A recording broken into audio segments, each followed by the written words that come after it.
Okay, well, I'm going to give you, this is the pop quiz I was going to give you because this is something the layman asks and it's hard to recapitulate. And I know it's been a topic, a frequent topic on your podcast with Ben. How, if somebody's asking you this question, can the NBA have declined in viewership so much, lost half its viewers, and gained like triple, 3x in terms of what it's getting paid to make the content for ESPN, Amazon, and what have you? Square that circle. It's so paradoxical on its face. What are those dynamics? As you say it, I will run over and grab the cup of coffee that's 20 feet away. I'm still listening to you in the headphones. Go. Okay. Wireless headphones. Absolutely. Go get your coffee. Well, first of all, when you said you were going to hit me with a pop quiz, I was legitimately a little uncomfortable. I felt like I was back in college or something. But the answer to your question, so I think looking back, the real genius on the NBA's part, or the miracle, I should say, is that they were able to drum up some competition for these bids. And I think that's one of the things that has kept the NFL from being able to extract like trillions of dollars from companies, because the networks that air the NFL love paying for the NFL, but there aren't like people trying to beat down the door to buy NFL rights. It's just sort of the same group of networks, and the NBA managing to convince NBC and then carving out a little package that they were going to sell to some streaming platform, or Warner Brothers Discovery, who I guess has HBO Max, to circle back to the merger. That has allowed them to sort of create a bidding war and I think get more money for the rights than makes any sense. But, you know, some of the legacy networks, this is really all they have to try to bilk out cable transmission fees for the next 10 years and then figure out what the future of the business looks like. The future of the business doesn't look particularly promising, but everybody's just trying to buy time at this point. And the NBA knew that they had those networks over a barrel and they were able to capitalize, at least for now. I think it's going to be a much trickier situation when you get 10 years down the road and some of these networks are really going through it. And God only knows what the ratings will look like at that point. Yeah, I guess it's too far ahead for Silver to really concern himself with. And he has done his job. He has gotten the bag. At the same time, it seems like they're just as insecure about their viewership. I thought everybody would stop caring, but you've got, I'm trying to remember, did Adam Silver blame the election? There was some quote where he was blaming cited the election and the World Series. News for Adam Silver. They do play the World Series every year in late October, but I guess it hit him harder this year. I mean, who saw that coming? And the election, of course, is every night the election is. I found that I was skeptical of that, but I guess there's been a tremendous drop, certainly in the ESPN side of the viewership. And I've talked about it a bit with Glass-Steagall. It's so odd. I had almost turned that part of my brain off. I was very interested in this as a culture story because the NBA, part of mainstream American culture, that didn't escape us millennials. And if it has half as many people watching it, then that's just a different America that we're living in, pop culture wise. And yet they still made all this money because other things have declined more, relatively speaking, plus the factors that you mentioned. But it continues, and it's uncomfortable for those of us who still want it to be a factor in life, and also those of us who just want to be able to enjoy our teams. Yep. What do they do? It just seems like, again, if you were assessing Adam Silver, you would have to say that he has achieved his prerogative, his main prerogative financially, and yet it just seems like the thing he can't do is make the athletes care and try. Yeah. Well, I just don't know what to do with that, where he's coming up with some new wacky shenanigan to replace the All-Star game that isn't working because, again, they simply won't show up and try. it's so bizarre to me. I don't know what to make of the entire silver era. It's like I'm watching somebody. What sort of far-fetched analogy would I even use for this? It's like, okay, this is, you could probably do a better job than me. This is just extemporaneous. Right. Somebody's taken over Ferrari and they've announced that they're going to replace all the cars with minivans, and the sales completely plummet, but the stock 100Xs and just continues to 100X. I don't know. I don't know what to say about that CEO. I guess he achieved something. Yeah, I mean, that's the thing. A lot of people in the wake of Silver signing the deals earlier this year were saying, well, his legacy is secure. I think Adam Silver's legacy is going to be awfully complicated given what has happened to the NBA on the floor and in mainstream society. And the value of these franchises is in some ways tethered to its cultural relevance. I mean, nobody thinks they're buying an NFL team that's just going to print money off the back of TV deals for eternity. I think a lot of people want in on the NBA because it's cool to own NBA teams, and that is tied to, you know, resonance in the mainstream that may be receding to some degree. But I lied at the top of the show because I knew if I'm talking to you, NBA ratings would come up somewhere along the line. So I wrote down a couple potential explanations. I mean, I think in the ratings conversation, everyone brings their own pet issue to the table when the reality is there are like 8 or 9 headwinds that are driving the NBA to be marginalized. So the border, inflation. No, wait, that's the other thing. Sorry, that's continue. what's happening in Queens. Yeah. Back to the crosstabs there. So I will read these for your review. So 1, it's a star-driven league more than a team-driven league, trying to market itself in an era where it's much harder to manufacture new stars that appeal to wide audiences. 2, the focus on transactions and analytics has made it harder to tell the story to regular fans. 3, stars make so much money and have become flat out less likable over the past 10 years. And I also think we've hit a point where every player who goes top 5 is paid $230 million at 23 years old. And that has kind of screwed with the development of some of the most promising young players. 3, this is 4. The schedule is too long and games don't just feel meaningless in the regular season.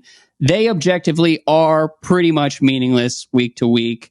And then 5, this is a pet peeve, but teams wear different jerseys and play on different colored courts every week. And so the league is just actively severing like familiarity and reference points for casual fans. And it drives me insane. And then finally, the actual gameplay is a mess. Like there are too many threes. There are too many reviews. The final 5 minutes of a close game pretty consistently takes about 30 minutes to play out. Like I was watching the end of Nets Hornets last night, and it just took so long. I felt like I was being punished for trying to pay attention to who was going to win this stupid Nets Hornets game. And so as you should have been. Yeah, I definitely deserve the punishment. I signed up for it. But so I think all of that is in play when you talk about the declining ratings. And if there's one problem, like one unifying problem, it's just that the league doesn't seem to recognize that there's a problem and doesn't seem to be proactive about addressing any one of the, 8 or 9 issues that are currently driving the NBA to the margins of, mainstream conversation. And that's what's frustrating. Yeah, the league is a little like these players who get hundreds of millions of dollars. If you're going to pay them a tremendous amount of money, then there's going to be less incentive to fix some of these pressing problems. I agree with all of those, including some that people might dismiss as peripheral. I don't know how much the jersey aspect is part of this story, but it's certainly an instance of the league in trying to maximize or optimize some sort of sale. They're looking a little less like signal and looking a little more like noise. It's noisy. When I see jerseys I don't recognize, it's noisy. When I see the Spurs in blue and red playing the Pistons in black and silver, like, what are we doing? It's kind of, I don't know. it feels like something that I have to relearn to interface with. That one is more on the margins. The big picture one, and on the jerseys, the one thing I would add is the league. I forget the exact number, but I feel like they just got $75 billion for this next TV deal. And how much money could the alternate jerseys possibly be driving for these teams? Like, it's such a great example of penny wise and pound foolish. It's like, come on, a little bit of standards across your league and just quality control and brand integrity. Like, have a little bit of pride, have a little bit of dignity, and you can pass on the $5 million that you make from the awful alternate jerseys that still change every year. So even if there are good alternate jerseys, they're going to be gone next year. And the whole thing just strikes me as unbelievably short-sighted. I would totally agree. It reminds me of Monty Burns saying, "Oh, I might have a lot, but I'd trade it all away for a little more." Oh my God. And that is so much of the story with the NBA and maybe the NFL. Now they're talking about having dozens of international games every year. They're trading it away for a little bit more. The aspect of not being able to create stardom in a star-driven league, you just crystallized it. We talked about it a little bit with Nick Wright about how difficult it is to recreate a household name. I hadn't thought about how that is specific and how it might adversely impact the NBA versus some of these other sports, but that makes sense. If it's about the individual, we just don't create individuals like we used to. We don't create those Mike Tysons anymore. That's why we got to drag him out of retirement at age 58. And that just might be this natural phenomenon, large scale, that you can't even blame Adam Silver for. And everybody's saying that it's the league's fault for not putting these small market teams on to showcase John Morant or whoever. They're just up against a big social trend that perhaps there's no way around. Yeah, I think that's fair. I can't necessarily blame Adam Silver because this strategy worked to great effect for the NBA, 30 years ago with Larry Bird and Magic Johnson and Michael Jordan. Like, this is how the NBA found its niche in the mainstream.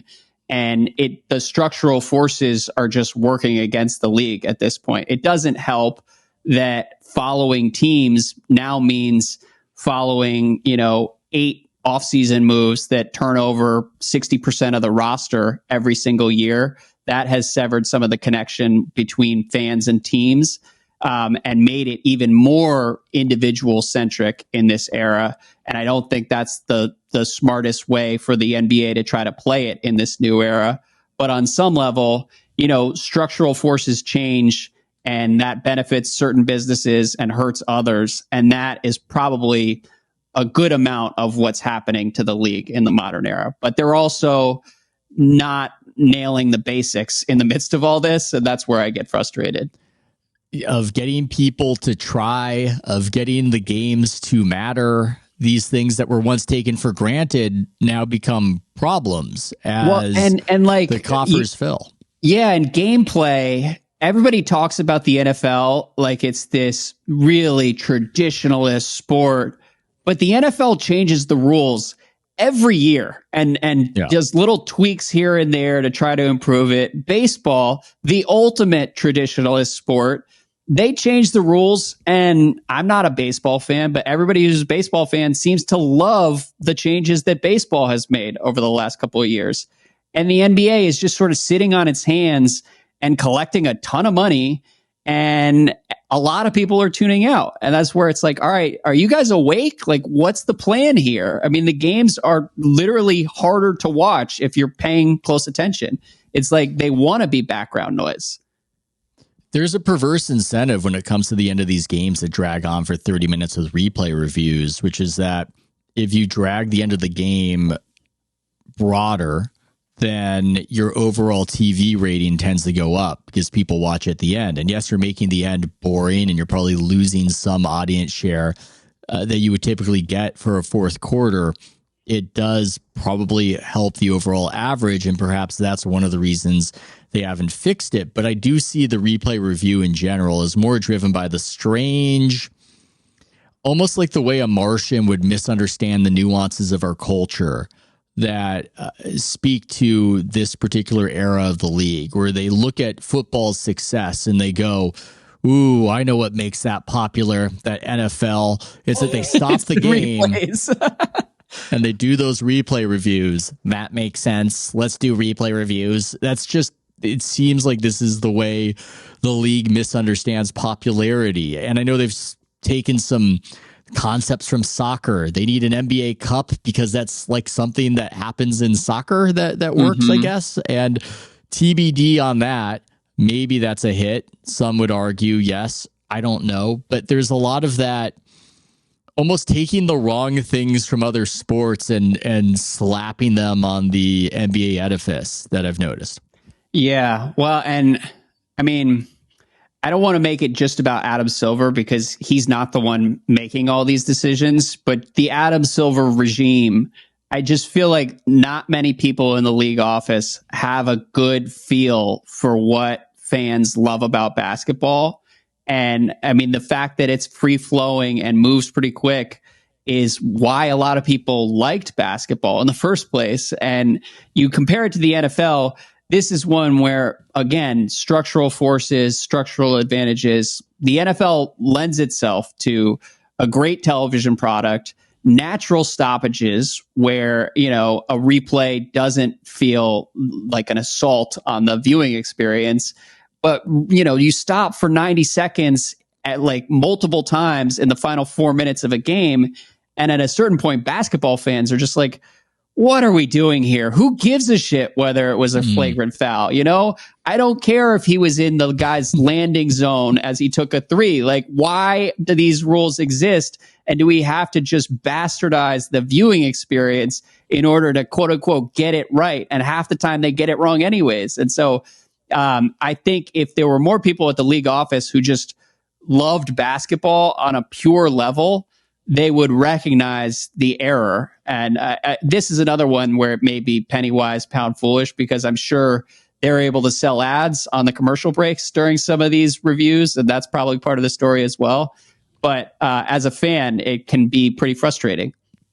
It feels like a story of perverse optimization. How, look, we need to get it perfect, and that's the enemy of good. We need to make sure all these rules are perfectly enforced. And so we're going to pause and we're going to ruin the game flow to do it. We've discovered in our research that people love scoring in threes. Let's make it go crazy, because if they score 300 points a game, we'll make even more money and people will be even more into it. We need to optimize. And actually, no, that's not how it tends to work. There just seems to be a disconnect there.